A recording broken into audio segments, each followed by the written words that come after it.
Hello and good evening to all. मैंने आप लोगों को कल लीव के बारे में काफ़ी डिटेल में चीज़ें टर्म्स वगैरह बताए थे।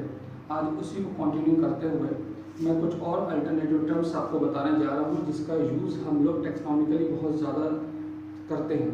टेक्सोनॉमिकल कैरेक्टर के पॉइंट ऑफ व्यू से जो लीव्स के कैरेक्टर हैं उनमें से मोस्ट इंपॉर्टेंट टर्म्स कौन से आप यूज़ कर सकते हैं, ये जानना आपके लिए बेहद ज़रूरी है। सपोज दैट कल मैंने आपको बताया था कि अगर आप डाइकॉट और मोनोकॉट लीफ के अंदर डिफरेंस समझना चाहते हैं, पहचानना चाहते हैं, तो सबसे पहले आपको उसके लीव्स के अंदर वेनेशन को स्टडी करना होगा। वेनेशन डाइकॉट्स के अंदर मैंने आपको बताया था कि रेटिकुलेट वेनेशन होता है और मोनोकॉट्स के अंदर पैरेलल वेनेशन होता है। तो इन सारे टर्म्स को आगे बढ़ाते हुए आज मैं आपको ये बताऊंगा कि कभी भी किसी प्लांट को जब हम डिस्क्राइब करते हैं टेक्सोनॉमिकली, आप कोई रिकॉर्ड मेंटेन कर रहे हैं, हर्बेरियम बना रहे हैं या अपना फाइल वगैरह मेंटेन कर रहे हैं, तो कौन कौन से टर्म्स जो कंपलसरी है, मिनिमम 5 to 7 टर्म्स आपको लिखना ही लिखना है। तो देखिए यहाँ आज मैंने आप लोगों के लिए इस पे हेडिंग डाल रखी है alternative terms used to describe a leaf, यानी कौन कौन से अल्टरनेटिव टर्म्स एक लीफ को डिस्क्राइब करने के लिए यूज किए जाते हैं। तो देखिए यहाँ हेडिंग पड़ी है लीफ।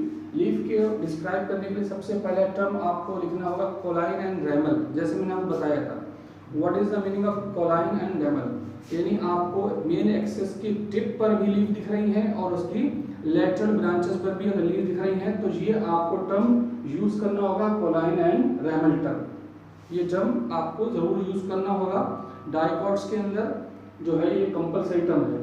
नेक्स्ट टर्म जो है मैंने कहा था अरेंजमेंट ऑफ लीव्स, फिलोटैक्सी जिसको मैंने बोला था आपको, उसमें से एक टर्म आपको यूज करना जरूरी है। जैसे यहाँ मैंने मेंशन कर रखा है ऑल्टरनेट और अपोजिट, इन दो में से एक टर्म आपको यूज करना होगा। फिर से बता दूं, ऑल्टरनेट के मतलब क्या था कि अगर आपने प्लांट को कलेक्ट करा है और एक नोड से सिर्फ एक ही लीफ डेवलप हो रही है तो इस तरह के अरेंजमेंट को हम बोलते हैं ऑल्टरनेट अरेंजमेंट। जैसे कि हम लोग कहते हैं एक टर्म जिगजैग अरेंजमेंट, ठीक है। एक नोड से जब एक ही लीफ डेवलप होगी तो इस तरह के अरेंजमेंट के लिए हम टर्म यूज करेंगे ऑल्टरनेट। इफ इन केस के अगर एक ही नोड से दो अपोजिट साइड से अगर लीव्स डेवलप हो रही है, आमने सामने लीव्स डेवलप हो रही हैं, तो हम टर्म यूज करते हैं अपोजिट। तो इन दो में से एक ही टर्म यूज किया जाएगा, लेकिन ये मस्ट है इन दो में से एक होना चाहिए। या तो लीव्स आपको लिखना है ऑल्टरनेट अगर ऑल्टरनेट दिख रही है, या आपको लिखना है अपोजिट अगर वो दोनों लीफ एक ही नोड से आमने सामने डेवलप हुई है। नेक्स्ट टर्म पर पढ़ते हैं। मैंने आपको बताया था कि leaves are of two types, simple and compound leaf. तो अगर आपने पहचान ली कि जो प्लांट आपको दिया गया है उसकी लीफ सिंपल है या कंपाउंड लीफ है, तो आपको वो भी टर्म लिखना पड़ेगा उसमें। अगर आपने सिंपल लीफ लिखा है तो सिंपल लीफ की आइडेंटिफिकेशन बहुत इजी बताया था मैंने आपको कि जो उसका जो लेमिना है वो इंटायर बिल्कुल स्मूथ होगा, कहते हैं पेट्यूल से लेकर एपेक्स तक कंटिन्यू जाएगा, कहीं पर भी बाइफर्केशन या डिवीजन नहीं होगा। बट अगर आपने पहचाने कि आपको जो प्लांट दिया गया है उसमें कंपाउंड लीफ है, तो कंपाउंड लीफ में फिर आपको ये बताना पड़ेगा कि whether it is pinnately compound leaf और palmately compound leaf. Pinnately compound leaf है तो आपको पिन्नेटली कंपाउंड लीफ पूरा टर्म यूज करना पड़ेगा। अगर पामेटली कंपाउंड लीफ है तो आपको पूरा palmately compound leaf term use करना पड़ेगा, ठीक है। पामेटली और पिन्नेटली के बारे में कल मैंने आपको बताया था डिटेल में कि अगर मेन एक्सिस की टिप से एक ही जगह से सारी लीव्स निकल रही हैं, ठीक है, सारी लीफलेट्स डेवलप हो रही हैं, तो ऐसी कंपाउंड लीफ को कहा जाएगा पामेटली कंपाउंड लीफ। अगर एक रैकेट से अलग अलग लीफलेट्स डेवलप हो रही हैं तो ऐसी कंपाउंड लीफ के लिए यूज करते हैं टर्म पिन्नेटली कंपाउंड लीफ, ठीक है ना। क्लियर है ना यहाँ तक। आगे देखते हैं कि अगला टर्म ये जो होता है वो पीट्यूलेट या सिसाइल टर्म यूज करेंगे। पीट्यूलेट टर्म कब यूज किया जाएगा और सिसाइल टर्म कब यूज किया जाएगा। पीट्यूलेट या सिसाइल में से एक टर्म कंपलसरी इनमें से लिखना पड़ेगा आपको कभी भी किसी प्लांट को डिस्क्रिप्शन में। देखिए ये लीफ का जो स्टाक है दैट इज कॉल्ड पीट्यूल। अमूमन इसको आम लैंग्वेज में हम लोग स्टाक बोलते हैं, लेकिन बॉटनिकल लैंग्वेज में इसको पीट्यूल बोलते हैं। अगर किसी लीफ के अंदर, बहुत सिंपल आप देख लेंगे आसानी से किसी भी डिस्क्रिप्शन में, जब भी आपको प्लांट मिलेगा तो आपको देखिएगा अगर पीट्यूल है उस लीफ के अंदर then the leaves will be petiolate, term use किया जाएगा पीट्यूलेट लीफ। अगर पीट्यूल नहीं है, सपोज दैट कि वो लीफ डायरेक्टली मेन एक्सिस से या उसके लेटरल ब्रांच से अटैच है, ठीक है, तो ऐसी कंडीशन में टर्म यूज किया जाता है सिसाइल, यानी विदाउट एनी स्टाक और पीट्यूल। इसकी डेफिनेशन भी मैंने लिख रखी है सारे टर्म्स की। तो पहले मैं आपको बता दूं किस तरीके से इसको हम शॉर्टली डिस्क्राइब करते हैं। उसके बाद देखिए यहाँ लिखा है स्टिपुलेट या एक्स स्टिपुलेट, इन दोनों में से भी एक टर्म यूज करना कंपलसरी है। अगर आपने देखा कि लीफ के पीट्यूल के बेस पर, देखिए स्टिप्यूल क्या चीज होती है, एक अपेंडेज है जो पीट्यूल के बेस पर प्रेजेंट होती है, और वो अगर पाई जा रही है तो लीफ को लिखा जाएगा स्टिपुलेट लीफ, और अगर लीफ के अंदर स्टिप्यूल नहीं है तो इसको लिखते हैं एक्स स्टिपुलेट लीफ। ठीक है ना, इन दो में से भी एक टर्म यूज करना बहुत जरूरी है आपके लिए। नेक्स्ट जो है वो सरफेस से रिलेटेड टर्म्स हैं, बहुत आसान। ये मैंने वो टर्म्स आपको बताए हैं जो आप बहुत आसानी से सीख कर लिख सकते हो, खुद अपने लैंग्वेज में इसको डिस्क्राइब कर सकते हैं। अगर आपने कोई भी प्लांट को कलेक्ट करा है तो उसके लीफ सरफेस को छू के देखिए क्या महसूस होता है आपको, किस तरह की सरफेस लगती है। Weather it is glabrous, glabrous का मतलब क्या है कि जो स्मूथ सरफेस होती है, लीफ की सरफेस होगी वो स्मूथ होना चाहिए, तो टर्म यूज करते हैं ग्लैब्रस। अगर ग्लैब्रस नहीं है, थोड़ा सा आपको लगेगा रफ स्ट्रक्चर है, तो टर्म यूज करते हैं रफ। अगर आपने बहुत सी लीफ देखी हो तो उनको कभी आप टच करके छुएंगे, ऐसे महसूस करेंगे तो वो थोड़ा सा स्टिकी महसूस होते हैं। अगर हाँ उसमें कुछ चिपचिपाहट आपको दिखाई दे रही है तो ग्लूटिनस टर्म यूज करते हैं। अगर बेनतहा डार्क ग्रीन और शाइनिंग ग्रीन स्ट्रक्चर है तो ब्लैकस टर्म यूज करते हैं। कुछ लीव्स ऐसी भी होती हैं, आमतौर पर जीरोफिटिक कैरेक्टर्स को शो करती हैं, जो कि स्पाइनी हो जाती हैं, जो कांटों में कन्वर्ट हो जाती हैं। अगर उसकी सरफेस पे कांटे दिख रहे हैं तो आप टर्म यूज कर सकते हैं स्पाइनी, और अगर कांटे नहीं है, स्मूथ हेयर्स दिख रहे हैं आपको, तो टर्म यूज कर सकते हैं हेयरी। तो इनमें से कोई भी एक ही टर्म यूज किया जाएगा लीफ के लिए, सारे टर्म यूज नहीं करना है, इनमें से सिर्फ एक टर्म यूज करना है आपको। तो इनमें से कोई भी एक टर्म आपको यूज करना होगा अगर आपने लीफ को देखकर वो महसूस करा, जैसा आपको दिख रहा है वो टर्म आपको यहाँ पर लिखना होगा। नेक्स्ट आगे बढ़ते हैं, यूनिकॉस्टेट और मल्टीकॉस्टेट।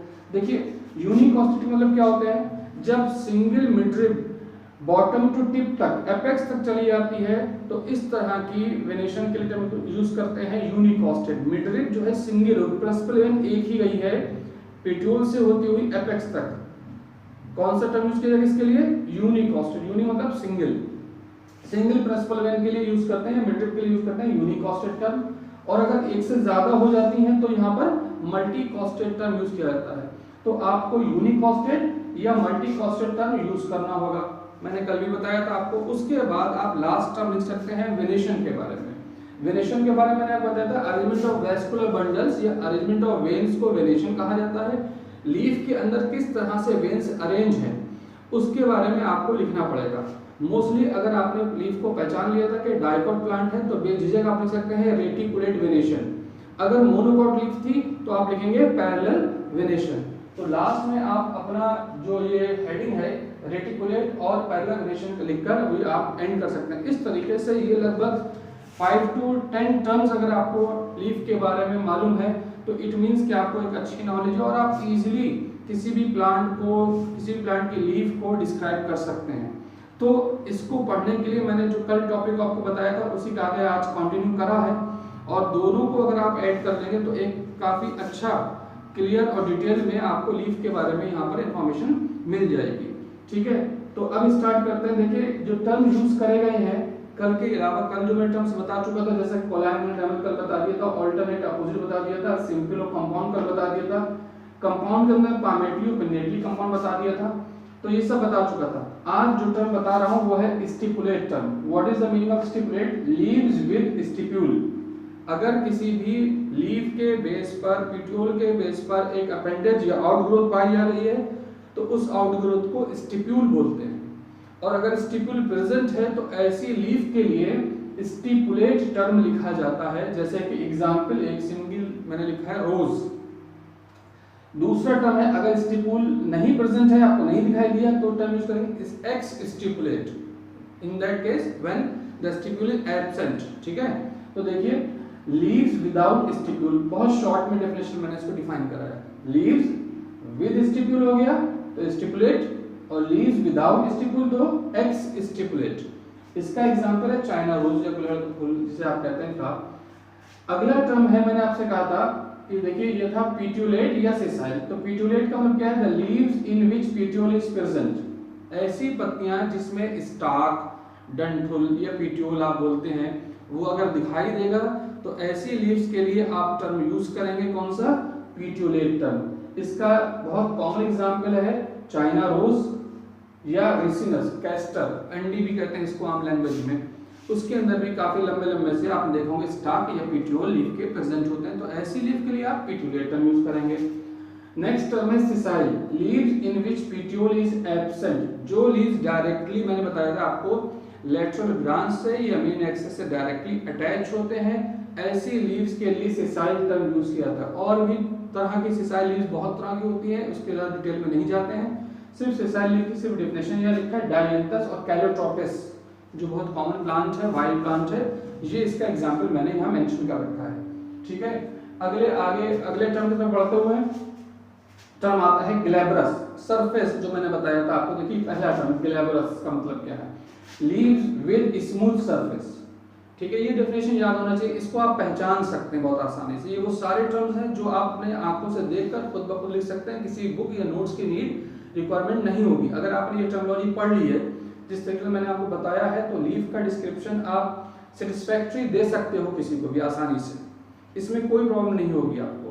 ठीक है, तो ग्लैब्रस मतलब कि स्मूथ सरफेस वाले लीव्स के लिए टर्म यूज करें ग्लैब्रस। अगर ये ग्लैब्रस नहीं है तो रफ होगी, तो a leaf surface which is somewhat harsh to touch। अगर आपको अजीब सा महसूस होता है, खुरदरापन लगता है, तो आप रफ सरफेस लिख सकते हो उसके लिए।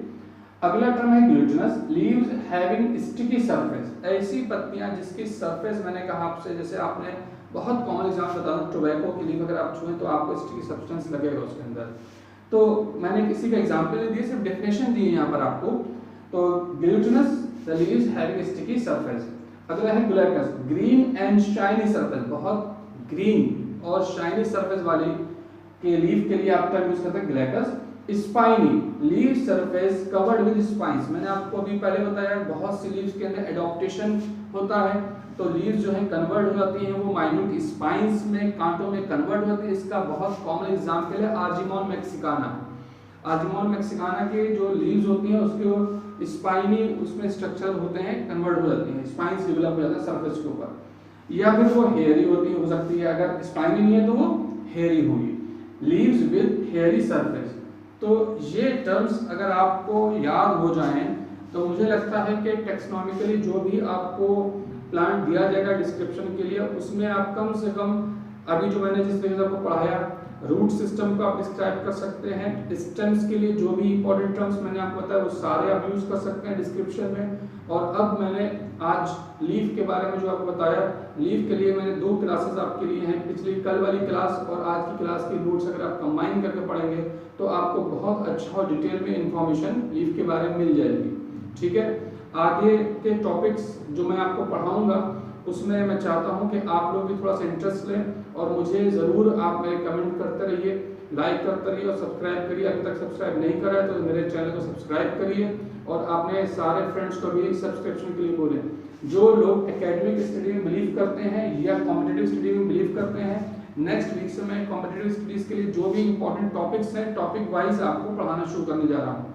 तो अब तक जो लोग मुझसे, मेरी क्लासेस से, मेरे यूट्यूब चैनल से दूर हैं, प्लीज़ उनको सब्सक्राइब करना चाहिए मेरा चैनल, और लगातार हमारी क्लासेस अब तक मैं पहुंचा रहा हूं, इसको वॉच करिए और अपने कमेंट्स देते रहिए और लाइक करते रहिए।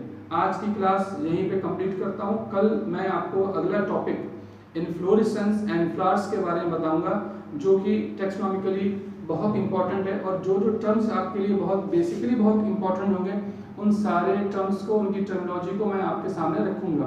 तो पेन और कॉपी लेके अपने पास बैठे हैं साथ में मेरे, तो मेरे टॉपिक से आपको जो भी कुछ इंपॉर्टेंट इन्फॉर्मेशन मिले उसे आप गेन करते रहें, लिखते रहें और अपने नोट्स भी मेंटेन कर सकते हैं। Thank you and have a good time.